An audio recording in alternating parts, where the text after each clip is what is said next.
A sus 74 años, rodeada de lujos, silencios dorados y enemigos disfrazados de amigas, Isabel Preisler ha decidido hablar. Y lo ha hecho como solo lo hacen las divas, sin dar gritos, sin bajar al barro, pero dejando en el aire una bomba emocional imposible de esquivar. 5 nombres. 5 rostros públicos que durante décadas le han escupido veneno a su sombra. 5 personas que la han odiado sin disimulo, sin pausa, y sobre todo sin consecuencias. Hasta ahora. Porque lo que Isabel se había callado durante años, por puro saber estar, ha llegado su momento. ¿Quién se atrevería a desafiar públicamente a Isabel Preisler? ¿Quién tendría el valor de lanzarle un dardo envenenado a la reina del papel couché, a la mujer que ha convertido el glamour en una religión y la discreción en un escudo? Pues hay una que no solo se ha atrevido, sino que lo ha hecho con nombres, apellidos y sin pelos en la lengua. Señoras y señores, hablamos de Carmen Lomana, esa socialité con lengua afilada y sonrisa helada, que no ha dudado en poner patas arriba el mito de la perfección de la Preisler. Y es que entre estas dos mujeres no hay solo celos, hay desprecio mutuo, hay enfrentamientos, hay acusaciones veladas, y sobre todo, hay una guerra fría que lleva años cociéndose entre potocals, fiestas privadas y entrevistas cargadas de veneno. Porque sí, aunque Isabel ha sido siempre experta en mantener su imagen impoluta, hay personas que han visto más allá de ese muro de porcelana. Y Carmen Lomana ha sido una de las pocas que ha decidido derribar ese muro con palabras directas, sin florituras, dejando claro que, detrás de la sonrisa perfecta y las perlas bien colocadas, se esconde una mujer con muchas sombras. La cosa viene de lejos, y no es cuestión de un solo encontronazo. Esto es una cadena de desplantes, de indirectas cada vez más directas, de rivalidades por los focos, por los hombres y por el control de un ecosistema muy exclusivo donde ambas se mueven como peces con tacones de lujo. Todo estalló públicamente cuando Carmen, sin temblarle el pulso ni un ápice de maquillaje, se refirió a Isabel como robamaridos. Sí, como lo oyes. En un programa de televisión, ante miles de espectadores, soltó esa palabra como quien lanza una bomba en mitad de una gala de beneficencia. Y lo dijo con todas las letras, sin rodeos, dejando claro que ella no era de las que se callaban cuando veían injusticias en los pasillos de la alta sociedad. ¿Y qué hizo Isabel? Lo que mejor sabe hacer, el silencio. Pero un silencio tenso, que se convirtió en una pared de hielo cada vez que coincidían en un evento. Porque la Preisler no olvida. Nunca olvida. La frase de Carmen no era gratuita. Venía cargada de historia, de supuestas traiciones y de un rencor que se venía gestando desde hacía años. Porque entre bambalinas se rumorea que Isabel puso los ojos en un empresario muy próximo a Carmen. Un hombre que frecuentaba los mismos círculos, que compartía cenas de gala, cócteles en villas de ensueño y vacaciones en yates del Mediterráneo. Y según las malas lenguas, Isabel lo envolvió con su encanto, lo sedujo con esa mezcla de voz susurrante y mirada indescifrable, y acabó alejándolo del entorno de Lomana como quien se lleva una copa de champán sin que nadie lo note. Carmen no lo olvidó. Y aunque nunca ha dado todos los detalles, en más de una ocasión ha dejado caer que hay mujeres que se especializan en recolectar maridos ajenos, que hay señoras muy refinadas que no se ensucian las manos, pero sí las biografías. Y cada vez que decía algo así, los platós ardían. Porque aunque no lo decía con nombre y apellido, todas sabían a quién se refería. Y el público también. Pero la cosa no quedó ahí. Porque cuando la madre de Tamara Falcó volvió a ocupar portadas por su relación con Mario Vargas Llosa, Carmen no dudó en poner el dedo en la llaga. Dijo que la pareja era rancia, que no transmitía amor, que era más una estrategia de marca que una historia real. Y eso, viniendo de otra reina de los salones aristocráticos, dolió. Porque no es lo mismo que lo diga un tertuliano cualquiera, que lo diga una mujer con poder, con contactos, con seguidores de alto nivel. Fue una declaración de guerra. Un desafío abierto. Y ojo, que aquí no estamos hablando solo de hombres. El odio que se respiran tiene que ver con el estatus, con quien brilla más en una portada, con quien tiene la exclusiva más cotizada, con quien recibe más invitaciones a los eventos clave del año. Carmen y Isabel representan dos modelos enfrentados de mujer ideal dentro de la alta sociedad española. Isabel es la discreta, la que nunca da un paso en falso, la que se muestra siempre perfecta y sin levantar la voz. Carmen es lo contrario, provocadora, irónica, mordaz, sin miedo a decir lo que piensa. Y claro, eso ha chocado. Porque mientras Isabel cultiva el misterio, Carmen cultiva el titular. Y una no soporta que la otra le robe el foco. Las revistas del corazón han jugado su papel en esta guerra. Más de una vez han enfrentado imágenes de ambas en la misma página. Quien va mejor vestida, quien envejece mejor, quien tiene el look más caro, quien acapara más flashes. Y aunque la Preisler suele ganar en discreción, Lomana gana en titulares. Porque donde Isabel calla, Carmen arrasa. Y eso, en un mundo donde la visibilidad lo es todo, duele. Y mucho. Hay quien dice que Isabel jamás perdonará a Carmen por atreverse a señalarla públicamente. Que la considera una traidora a las normas no escritas de la élite social. Que en ese círculo cerrado donde todo se susurra y nada se grita, lo que hizo Lomana fue imperdonable. Pero Carmen, lejos de achicarse, ha seguido lanzando dardos en entrevistas, en tertulias y hasta en sus redes sociales. Ha dicho que algunas señoras de portada viven en una burbuja de fantasía, rodeadas de decoradores, cocineros y exclusivas, mientras el resto del mundo vive en la realidad. Y cada vez que lo dice, el mensaje va directo a una destinataria muy concreta. Lo más tenso ocurrió hace unos años, cuando coincidieron en una fiesta benéfica organizada en Marbella. Fue un desfile de celebridades, champán caro y vestidos imposibles. Carmen llegó radiante, como siempre, dispuesta a saludar y posar. Isabel apareció más tarde, acompañada por una nube de asistentes y con su gesto habitual de indiferencia calculada. Cuando sus miradas se cruzaron, el ambiente se congeló. No hubo saludo. No hubo sonrisa. Solo una mirada gélida que bastó para que toda la prensa supiera que el hielo entre ellas no se iba a derretir jamás. Fue uno de esos momentos en los que no hace falta hablar para que todo el mundo entienda que hay una enemistad irreconciliable. Desde entonces, no han vuelto a compartir un espacio sin que salten las alarmas. Cada movimiento es analizado. Cada palabra es diseccionada. Porque lo que hay entre Carmen Lomana e Isabel Preisler no es solo enemistad, es un duelo silencioso por el trono social de España. Un combate entre dos estilos, dos formas de entender la vida pública, dos maneras de envejecer bajo los focos. Y lo más llamativo es que, en el fondo, ambas saben que necesitan esa rivalidad para mantenerse vivas en el panorama mediático. Una sin la otra no brillarían igual. Porque cada aparición de una genera expectación sobre la reacción de la otra. Porque la guerra entre ellas alimenta columnas, tertulias y rumores. Y porque, aunque nunca lo reconozcan, se han convertido en las dos caras de la misma moneda, la de la fama imperecedera. Y aún queda lo mejor. Porque si creías que esta guerra entre mujeres era lo más fuerte de la historia, prepárate para lo que viene a continuación. Los siguientes nombres en la lista de Isabel Preisler te van a dejar con la boca abierta. Lo que esta mujer ha callado durante años está empezando a salir, y lo hace con una fuerza que ni ella misma puede controlar. Cuando alguien escucha los nombres de Isabel Preisler y Terelu Campos en una misma frase, lo primero que se cruza por la mente es una sensación incómoda, como si se hablara de dos mundos destinados a repelerse. No se soportan, nunca se han soportado, y aunque durante años han intentado mantener las formas, los encontronazos, las pullas y los gestos de desprecio han dejado claro que lo que existe entre ellas no es indiferencia, sino una enemistad latente que ha crecido con el tiempo y que tiene raíces más profundas de lo que muchos imaginan. Porque Terelu no soporta a Isabel, pero lo más curioso es que Isabel tampoco puede con Terelu. Y lo que comenzó siendo una competencia sutil por la atención mediática se ha convertido con los años en un pulso de egos que ha cruzado límites personales, sociales y profesionales. La tensión entre estas dos mujeres no es una invención de la prensa ni una casualidad del destino. Todo tiene un origen muy concreto, la figura de la reina del papel cuché frente a la heredera de la televisión del corazón. Isabel, con su porte de princesa asiática, sus joyas de alta gama y sus cenas de embajada. Terelu, con su estampa de estrella del late night castizo, su tono mandón y su eterna presencia en platós llenos de gritos, lágrimas y traiciones. Nunca han jugado en la misma liga, pero ambas han querido brillar más que la otra. Y eso, para dos mujeres con un ego descomunal, es la receta perfecta para el odio. Según cuentan personas muy cercanas al entorno de ambas, el primer gran choque se dio en un evento privado hace más de 20 años. Un acto benéfico, lleno de prensa, aristócratas y famosos de todos los rincones de España. Terelu llegó con uno de sus modelitos de la época, con todo el equipo de maquillaje recién salido de Telecinco, creyéndose la estrella de la noche. Pero cuando apareció Isabel, envuelta en una nube de perfume francés, con joyas que costaban más que todo el presupuesto del evento y saludando con esa sonrisa helada que congela el alma, Terelu estalló por dentro. Lo que más le dolió no fue que Isabel ni siquiera la saludara, sino que, delante de todos, le preguntara a una organizadora quién era esa señora tan maquillada que parecía la peluquera del barrio de Salamanca. Aquello, lejos de quedarse en una simple anécdota, se convirtió en el primer escalón de un desprecio que iría creciendo como la espuma. Desde entonces, Terelu no ha perdido oportunidad de lanzarle indirectas, de restarle mérito o de desacreditar el aura de sofisticación que siempre ha rodeado a Isabel. En su programa de televisión, cuando se hablaba de la Preisler, su tono cambiaba, se volvía irónico, condescendiente. En una ocasión, mientras comentaban los amores de la madre de Tamara, soltó con esa voz cargada de veneno: hay mujeres que no saben estar solas ni 3 minutos, tienen que engancharse al primero que pasa con una visa oro.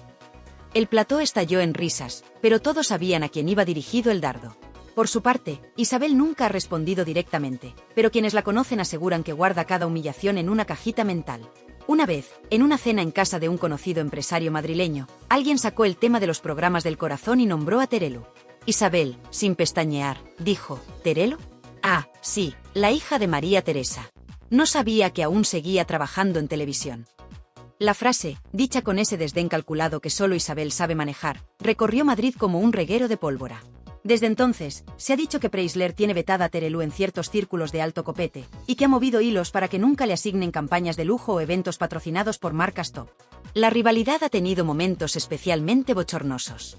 En un potocal de una firma de joyas, ambas fueron invitadas por error. Terelu llegó antes, posó, se mostró encantadora con los fotógrafos. Pero al enterarse de que Isabel también venía, su gesto cambió por completo. Según los asistentes, llamó por teléfono a su representante y dijo, en voz alta y sin disimular, ¿pero cómo es posible que inviten a esa robamaridos aquí? Yo no comparto alfombra con esa señora ni muerta. Al enterarse Isabel, simplemente pidió que la acompañaran a una sala privada, canceló las fotos y dejó una nota en la que decía, no tengo interés en compartir espacio con personajes de otra categoría. Esa frase fue filtrada días después y causó un revuelo monumental en redacciones y corrillos televisivos. Y sí, robamaridos. Porque ese ha sido uno de los calificativos más explosivos que ha salido de boca de Terelu para referirse a Isabel. Aunque nunca lo ha dicho directamente en televisión, en reuniones privadas ha comentado con amigas y colaboradores que no entiende cómo una mujer que ha estado con tantos hombres importantes puede seguir vendiendo la imagen de dama intocable. Le quita maridos a las amigas como quien cambia de bolso, dicen que soltó en una reunión informal. Y aunque esas palabras no se han emitido en directo, sí han llegado a oídos de la propia Isabel, que las ha considerado una ofensa imperdonable. Y es que Terelu, aunque muchas veces ha intentado proyectar una imagen de mujer sensata y educada, no ha podido evitar mostrar su resentimiento hacia la figura intocable de la Preisler. No solo la envidia por sus parejas famosas, sino por su capacidad de mantenerse en la cima sin exponerse al barro de los platós. Terelu ha tenido que llorar en televisión, hablar de sus enfermedades, de sus divorcios, de su hija y de su madre, mientras Isabel ha vivido rodeada de mayordomos, reportajes pagados y exclusivas medidas al milímetro. Esa diferencia de trayectorias ha generado un rechazo visceral, alimentado por la comparación constante. Por si fuera poco, hay otro punto de fricción, Tamara.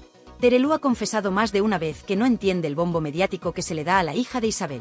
En una charla con amigas, comentada luego por uno de los asistentes, Terelu habría dicho, Tamara es un producto de marketing, una niña bien sin mérito propio que ha vivido de la fama de su madre y de la tontería nacional. Esta frase fue especialmente dañina, porque Isabel idolatra a Tamara y no soporta que nadie la cuestione. Desde entonces, cualquier mención a Terelu en su entorno va acompañada de un silencio tenso y miradas torcidas. En definitiva, lo que hay entre estas dos mujeres es un cóctel explosivo de celos, desprecios, competencia y venganza social.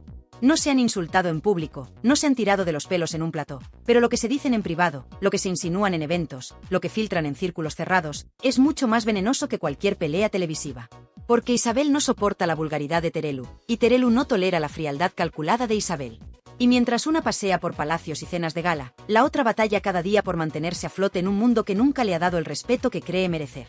Y aunque nunca lo reconocerá en voz alta, Isabel Preisler guarda el nombre de Terelu Campos como uno de los que más le han molestado, dolido y disgustado a lo largo de su vida. Porque, aunque venga del mundo de la televisión y no del de la realeza, Terelu le ha hecho daño. Y eso, Isabel, no lo olvida jamás. Cuando alguien recuerda el nombre de Julián Muñoz, lo primero que se le viene a la cabeza no es precisamente la palabra elegancia. Pero si se lo mencionas a Isabel Preisler, lo más probable es que te mire con esa mezcla de asco y superioridad con la que mira a todo lo que considera vulgar, sucio o fuera de su círculo de porcelana. Porque aunque públicamente nunca lo haya reconocido, en privado Isabel ha llegado a referirse a él como ese delincuente con chaqueta de mercadillo. Y no es una exageración. Entre ellos hubo más que tensión, hubo desprecio mutuo, declaraciones cruzadas y un rechazo frontal que nació en cuanto los universos de ambos colisionaron durante una etapa muy concreta del salseo nacional. Una etapa que Isabel considera la más oscura de la crónica social, y en la que él representaba todo lo que ella detesta. Porque cuando Julián Muñoz comenzó a pasearse por platós, revistas y cárceles como si fuera una estrella de la televisión, Isabel Preisler ya llevaba décadas dominando la escena rosa desde una posición de realeza mediática. Ella era portada por sus cenas con embajadores, por sus vestidos de Óscar de la Renta, por sus exclusivas pactadas con precisión quirúrgica. Él, en cambio, era noticia por sus corruptelas, por sus romances horteras y por llevar a una folclórica a Marbella. Aquello fue como mezclar agua bendita con gasolina. Y, claro, el resultado fue explosivo. Uno de los momentos más sonados ocurrió cuando Julián, en plena campaña para blanquear su imagen, intentó asistir a un evento benéfico donde también estaba invitada Isabel. Dicen que él llegó con su sonrisa de político venido a menos, dispuesto a demostrar que aún podía codearse con la alta sociedad. Pero cuando Isabel lo vio entrar, pidió inmediatamente a la organización que la llevaran a una sala privada. Según testigos, soltó la siguiente frase, que aún hoy se recuerda entre sus allegados: no comparto eventos con condenados. La frase, fría como el mármol y directa como un cuchillo, provocó un revuelo inmediato. Hubo nervios, tensión, y finalmente Isabel abandonó el lugar por la puerta de atrás. Pero no sin antes asegurarse de que su gesto sería recogido por la prensa del corazón como una declaración de principios. Desde ese día, Julián Muñoz la incluyó en su lista negra. En una entrevista concedida tiempo después, sin mencionarla directamente, se refirió a las damas del papel cuché que van de santas pero viven del dinero ajeno. Aunque no la nombró, todos sabían a quién iba dirigido el comentario. Porque nadie le perdonó a Isabel ese desplante, esa forma de apartarlo como si fuera un mueble roto en medio de un salón de gala. Y aunque él siguió con su vida, más bien con sus procesos judiciales, aquella afrenta quedó grabada como una de las humillaciones más sonadas de la crónica social española. Pero lo que más molestó a Isabel, según fuentes cercanas a su entorno, fue la forma en que Julián hablaba de las mujeres. Para ella, que ha construido toda su imagen en base a la feminidad delicada, la educación impecable y la discreción selectiva, escuchar a un hombre como Muñoz burlarse de sus exparejas en televisión era el colmo de la ordinariez. Ese hombre es la antítesis del caballero, habría dicho en una conversación privada con amigas. No entiende lo que significa tratar a una mujer con respeto. A mí no me haría falta ni abrir la boca, con una mirada lo pondría en su sitio. Y es que Isabel nunca ha tolerado la vulgaridad, y mucho menos si viene envuelta en trajes de chaqueta arrugados y corbatas de saldo. Otro episodio clave fue cuando coincidieron, por pura casualidad, en el mismo restaurante en Madrid. Isabel estaba celebrando un cumpleaños íntimo, rodeada de amigas, champagne francés y menús de degustación diseñados por chefs con estrella Michelin. Julián, por su parte, había llegado con una nueva pareja, rodeado de risas escandalosas y un séquito de curiosos que lo miraban como si fuera un personaje de ficción. Al verlo, Isabel simplemente bajó la mirada hacia su plato y murmuró: «Ya no se respeta nada. Ni siquiera la dignidad del silencio». Fue tan cortante, tan hiriente, que quienes estaban a su alrededor se quedaron mudos durante minutos. No es solo que Isabel despreciara a Julián. Es que consideraba su existencia misma una amenaza a todo lo que ella representaba. Porque en el mundo de la Preisler, donde el lujo y las apariencias son religión, no hay sitio para exalcaldes que pisan la cárcel y se pasean por los platós buscando redención con cara de mártir. Y eso que Isabel ha sido muchas cosas, pero nunca ha tenido que pedir perdón públicamente. Esa es su bandera, mantener siempre el control, incluso en medio de la tormenta. Por eso, ver a alguien como Julián llorar en televisión, rogando compasión, le producía una mezcla de lástima y repulsión. Hay hombres que no saben desaparecer con dignidad, llegó a comentar en una reunión con varios periodistas de confianza. Y esas palabras, aunque no fueron grabadas, volaron como un dardo por todas las redacciones. Incluso Tamara, su hija, ha bromeado alguna vez sobre el tipo ese de Marbella, aludiendo claramente a Julián. Porque Isabel se ha encargado de que su familia lo tenga claro. Hay personas con las que nunca se puede compartir espacio, y Julián Muñoz está entre ellas. Cuando alguna marca o evento ha tenido la osadía de invitarlo, Isabel ha declinado la invitación de forma elegante pero tajante. Porque su imagen, su marca personal, no puede mancharse con lo que ella considera residuos del pasado más cutre de España. Y sí, aunque nunca ha pronunciado su nombre en público, todos los que han trabajado con ella saben que el simple hecho de mencionar a Julián Muñoz puede helarle la sangre y cambiar el tono de una conversación. Pero quizá el momento que más enervó a Isabel ocurrió en uno de esos programas de sobremesa donde se analizaba la vida de los famosos como si fueran fichas de ajedrez. Un colaborador mencionó que a Isabel le faltaba un poco de humildad y que igual una relación con alguien más terrenal, como Julián Muñoz, le habría bajado los humos. Aquella frase, dicha con tono sarcástico, provocó una risa general. Pero Isabel no lo encontró gracioso. Llamó directamente a la productora del programa, según cuentan fuentes muy fiables, y pidió que jamás se volviera a permitir una comparación semejante. Y añadió: «Yo no me rebajo. Que lo tengan claro». Desde ese día, en esa cadena no se volvió a mencionar a Julián Muñoz y a Isabel Preisler en el mismo programa. Porque Isabel, aunque se ha cruzado con todo tipo de personajes en su carrera pública, tiene una lista muy concreta de aquellos a los que nunca perdonará. Y Julián está ahí, grabado con fuego, como el ejemplo más claro de todo lo que ella desprecia. No solo por sus escándalos, sus looks de baratillo o sus frases desafortunadas, sino porque durante un breve instante, los medios intentaron ponerlos en el mismo plano. Y eso, para Isabel, es una afrenta que no se puede tolerar.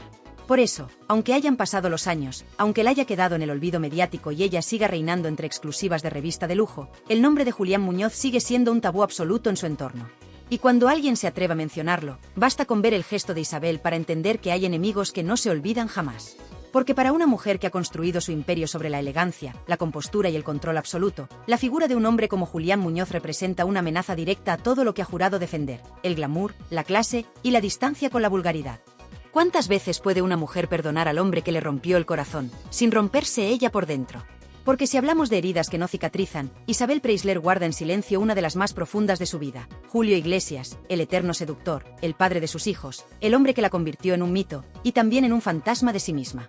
Lo que mucha gente no sabe es que, detrás de todas esas fotos de lujo, esas portadas de revista y esos posados de familia perfecta, se escondía una humillación constante, una historia de amor devorada por los cuernos, las mentiras y el ego desmedido de un hombre que se creyó dueño del mundo y de la mujer que tenía al lado. Porque sí, Isabel aguantó. Aguantó más de lo que ninguna mujer debería aguantar jamás. Aguantó los viajes sospechosos, los silencios largos, las llamadas que no llegaban. Aguantó las excusas, las medias verdades, los portazos en mitad de una discusión que nunca terminaba. Y sobre todo, aguantó las infidelidades, una detrás de otra, como si fueran parte del contrato no escrito que firmó al casarse con Julio Iglesias. Desde muy pronto, Isabel supo que estaba enamorada de un huracán, pero no imaginó que ese huracán arrasaría con su dignidad durante años. En los primeros años todo parecía de película, el joven cantante español más deseado del planeta, triunfando en Miami, Nueva York, Tokio. Y ella, la mujer perfecta, elegante, discreta, la reina sin corona del papel cuché. Juntos formaban un tándem magnético, una pareja que derrochaba glamour por cada poro, pero también una jaula de oro donde solo uno tenía la llave. Julio lo sabía, lo usaba y lo disfrutaba. Mientras Isabel criaba a los niños, se encargaba de la casa, mantenía el silencio ante los rumores, él iba de escenario en escenario y de cama en cama sin pestañear. Y cada vez que un paparazzi pillaba a Julio con otra, Isabel sonreía desde su rincón, fingiendo que no le dolía, que era parte del juego, que ella ya lo tenía asumido. Pero lo que nunca le perdonó no fueron los líos, ni las amantes, ni los escándalos. No. Lo que Isabel nunca pudo perdonarle fue lo que vino después. Porque cuando Julio Iglesias decidió volver a casarse, cuando se atrevió a ponerle un anillo a otra mujer muchos años después, sabiendo que Isabel nunca se lo había quitado del todo del corazón, ahí se rompió algo definitivo. Fue como si Isabel, después de aguantarlo todo, hubiera esperado que, en algún rincón del futuro, Julio volviera. Como si esa puerta nunca se hubiera cerrado del todo, como si aún en su vejez él pudiera mirar atrás y reconocer todo lo que le hizo perder. Pero no. Julio decidió hacer su vida, su nueva vida, y esa fue la última puñalada.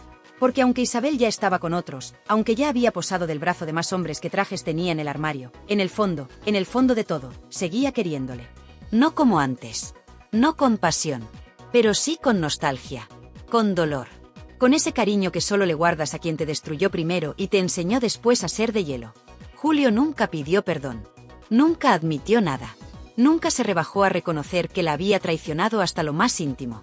Al contrario, se jactaba, hacía chistes en entrevistas, jugaba al seductor eterno, al Latin lover intocable, como si tuviera licencia para pisotear emociones sin consecuencias. Decía que su única fidelidad era a la música, que el amor era algo que pasaba y ya está. Y mientras él decía eso, Isabel tragaba saliva desde la otra punta del mundo, maquillando una tristeza que no podía explicar ni a sus amigas más íntimas. Dicen que incluso en reuniones privadas, Julio soltaba frases hirientes como Isabel fue mi primer error con glamour. O que le gustaba contar cómo había domesticado a la mujer más elegante de España para luego soltarla cuando le vino en gana. ¿Y qué podía hacer Isabel? Nada. Porque todo el mundo le recordaba cada día quién era, la ex de Julio Iglesias. Aunque hubieran pasado décadas. Aunque ella ya hubiera rehecho su vida. Aunque hubiera tenido otros hombres, otros éxitos, otros titulares. Nada bastaba. Ella siempre fue, y sigue siendo para muchos, la mujer que dejó Julio Iglesias. Y eso le quema. Le arde por dentro. Porque sabe que ha construido un imperio propio, una imagen perfecta, una marca con su nombre. Y aún así, cada vez que se menciona a Julio, la gente vuelve a mirar atrás. Como si nada de lo que ha hecho después valiera más que aquel matrimonio destruido por la lujuria. Pero lo más duro de todo no es eso. Es que sus propios hijos, los que tuvo con él, han heredado más del padre que de la madre. Enrique, el más famoso, ha repetido sus pasos, distancia, silencio, frialdad emocional. Isabel se siente sola incluso en su propio legado.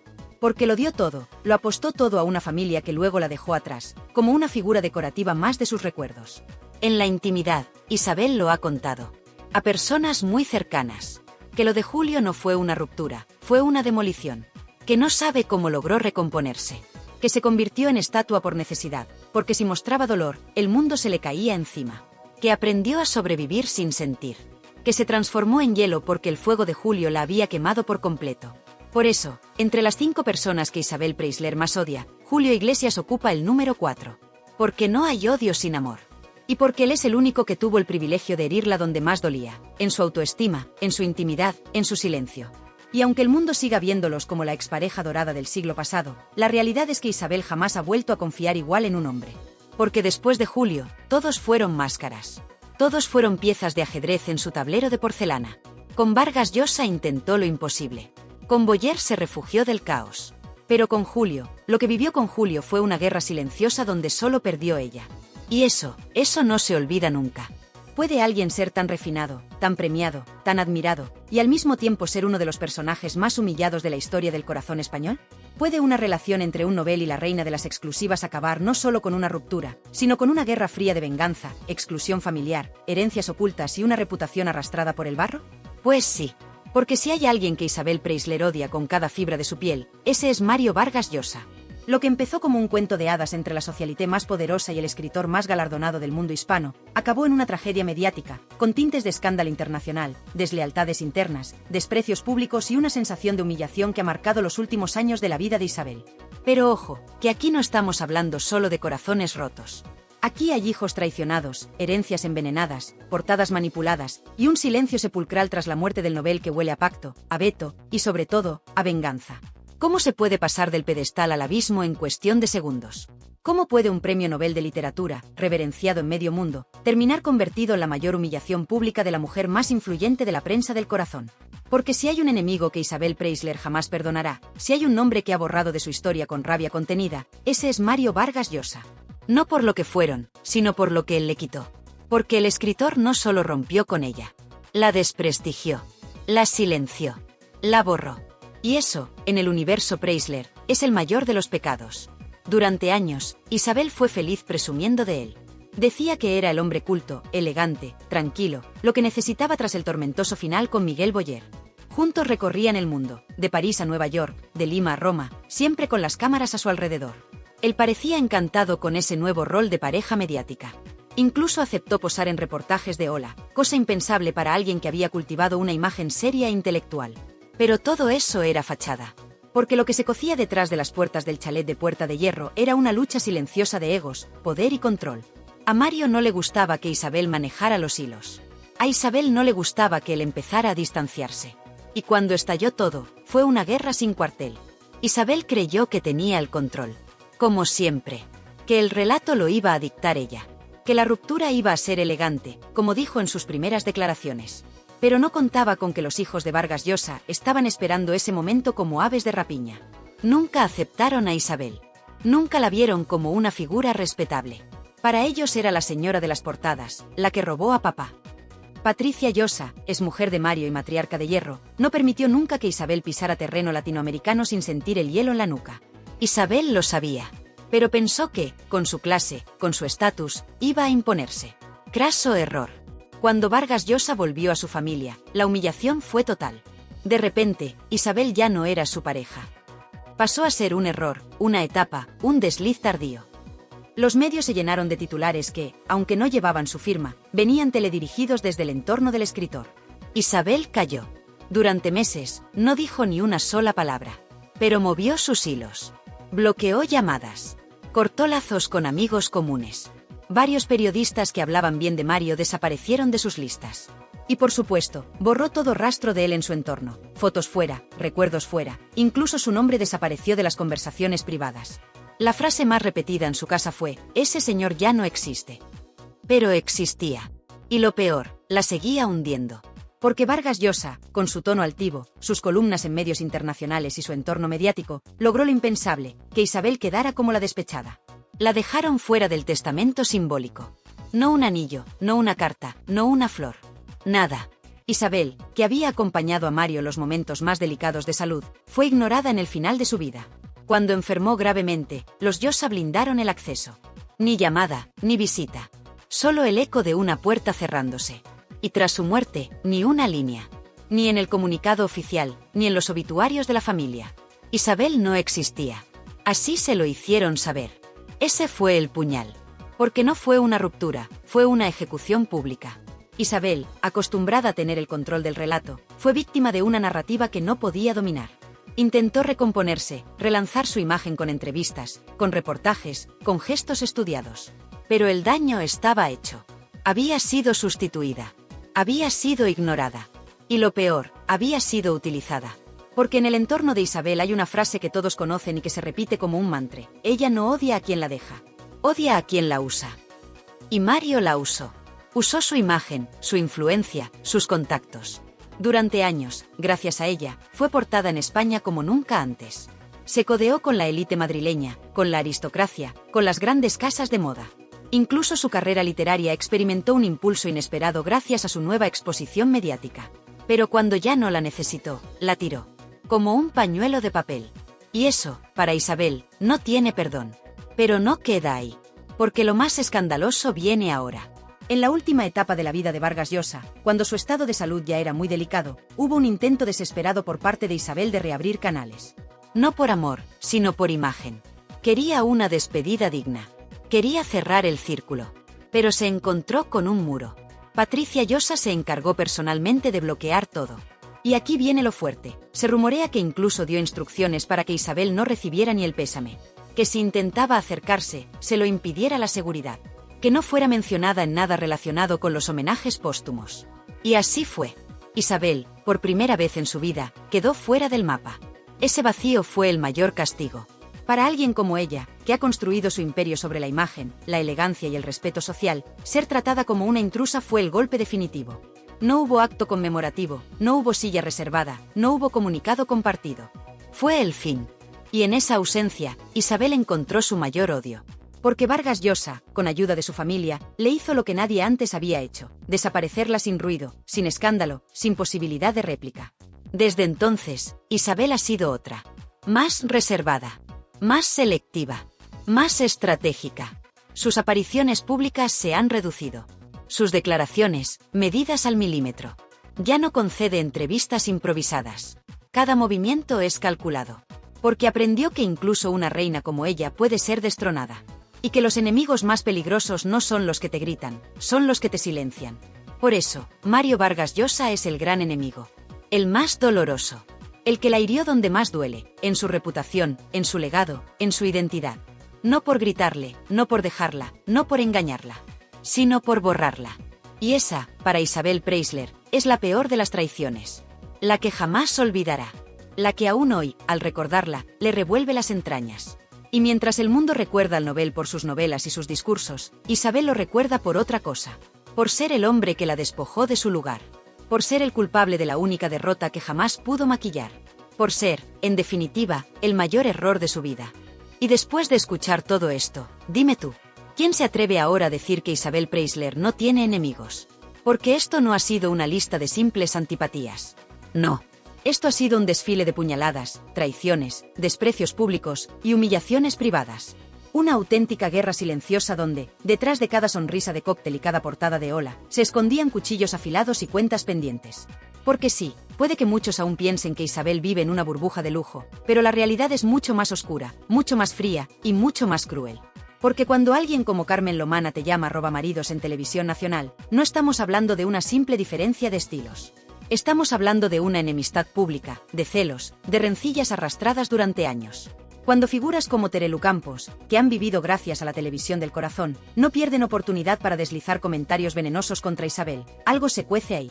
Y cuando los exmaridos de tus hijas, o los que compartieron plato contigo en las mesas de los premios, terminan cruzando la acera para señalarte como manipuladora o falsa, es que el fuego arde por dentro. Y ya lo de Julio Iglesias o Mario Vargas Llosa, eso va más allá. Ahí estamos hablando de traiciones históricas. De esas que se graban con fuego. Isabel no olvida, y desde luego no perdona. El que le da la espalda, queda fuera de su mundo para siempre. Y tú lo acabas de comprobar. Así que ahora te toca a ti. Sí, a ti que estás viendo esto y no puedes dejar de pensar en todo lo que se ha dicho. ¿Te esperabas alguno de estos nombres? ¿Crees que hay alguien más en esa lista negra de Isabel? ¿Hay alguien que tú añadirías sin dudarlo? Porque esto solo es la punta del iceberg. Y en este canal, vamos a seguir desenterrando toda la verdad. Por eso, déjame tu comentario justo ahora. Quiero leerte. Quiero saber si crees que Isabel tiene motivos reales para odiar a cada uno de ellos, o si es simplemente una reina herida en su trono. ¿Está justificada su guerra silenciosa o se ha pasado de soberbia? Porque aquí no hay una sola verdad, hay 1000 versiones, y tu opinión cuenta más que nunca. Y no te olvides, suscríbete al canal ahora mismo. Porque si este vídeo te ha dejado con la boca abierta, lo que viene en los próximos días va a hacerte saltar del sofá. Aquí no nos casamos con nadie. Aquí contamos lo que otros no se atreven. Porque Tirando Salseo no es solo un canal, es una comunidad que quiere saber, opinar y desvelar los secretos que llevan años tapados. Dale al like, activa la campanita, comparte este vídeo si crees que alguien necesita enterarse de estas verdades ocultas. Y por supuesto, síguenos todos los días porque lo que los famosos esconden, aquí se cuenta sin filtros. Nos vemos en el próximo bombazo. Porque si algo hemos aprendido hoy es que hasta las reinas más perfectas tienen su propio infierno.